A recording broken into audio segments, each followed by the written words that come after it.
সবাই মরে যাবো, আমরা সবাই, কেউ থাকবো না। এই পৃথিবী থাকার জায়গা নয়। কিয়ামতের সময় আল্লাহ তাআলা মালাকুল মাউতকে বলবেন, সবার রূহ কবজ করে ফেলো, সবার, কেউ থাকবে না, সবার রূহ কবজ হয়ে যাবে। আল্লাহ মালাকুল মাউতকে বলবেন, মালাকুল মাউত কি অবস্থা? বলবে সব শেষ। মাইয়াবকা, কে বাকি? মালাকুল মাউত বলবে জিনেরা বাকি, যাদেরকে দেখা যায় না। আল্লাহ বলবেন জিনদেরকেও শেষ করে ফেলো, রূহ কবজ করো। মালাকুল মাউত আজরাইল জিনদের রূহ কবজ করবে। আল্লাহ এবার জিজ্ঞেস করবে, ইয়া মালাকাল মাউত আখবিরনি মাইয়াবকা, এবার বলো আর কে বাকি? মালাকুল মাউত বলবে, আল্লাহ মানুষগুলো সব শেষ, জিনগুলাও শেষ, এবার বাকি ইবলিস শয়তান। কে বাকি? ইবলিসরেও শেষ করো, ইবলিসও শেষ।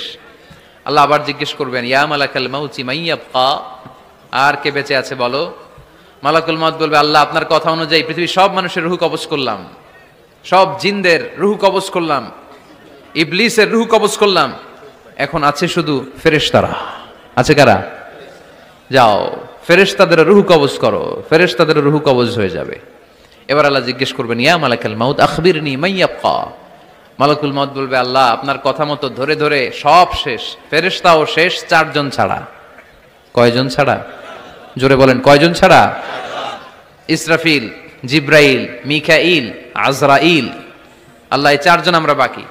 আল্লাহ বলবে, যাও ইযহাব ইনসালিক ইলা জিবরিল ওয়াকবাদ রূহা, জিব্রাইলের রূহ কবজ করো।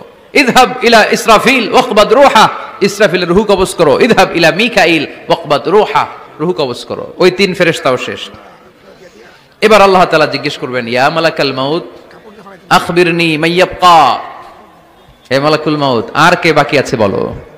মালাকুল মাউত বলবে, আল্লাহ আপনার কথা মতো মানুষগুলো শেষ, জিনগুলো শেষ, ইবলিস শেষ, আমার বাকি 3 ভাই ইসরাফিল, মিকাইল, জিব্রাইলও শেষ, শুধু আমি, শুধু আমি। আল্লাহ বলবেন, কেউ নাই? মালাকুল মাউত বলবে, না আল্লাহ কেউ নাই। এবার আল্লাহ তাআলা বলবেন, মালাকুল মাউত তুমি তো সবাই রে মারছো, এবার তুমি মরো, এবার তুমি মরো, তুমি মরো। শোনার সাথে সাথে মালাকুল মাউতের কাঁপুনি ছুটে যাবে, খিঁচুনি এসে যাবে ভয়ে। আল্লাহ বলবেন, কাঁপুনি দিয়ে তো লাভ নাই, কারণ কুল্লু নাফসিন যায়িকাতুল। রাব্বুল আলামিন বলবেন, মালাকুল মাউত কেঁদো না, এটাই দুনিয়ার বিধান, আমি আল্লাহর দেয়া বিধান, এটাই, জন্মালেই মরতে হয়। যাও জান্নাত জাহান্নামের মাঝখানে একটা জায়গা আছে, জায়গাটার নাম হলো আরাফ। এই আরাফের মধ্যখানে যে দাঁড়াও, ওখানে যে মালাকুল মাউত কাঁপতে থাকবে।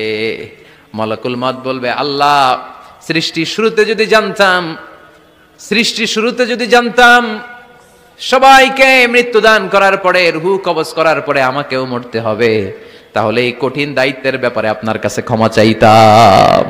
আজকে আমারও যে ভাগ্য বরণ করে নিতে হবে সৃষ্টির শুরুতে, আমি এটা কল্পনাই করতে পারি নাই। আল্লাহ বলবেন, নো টক, মুত, ইয়া মালাকাল মাউত, মর, মরে যা, মত, মরে যাও। বলার সাথে সাথে মালাকুল মাউত এক বিকট চিৎকার হাঁকিয়ে মরে যাবে। মানুষের সৌন্দর্যটা সবসময় থাকে না।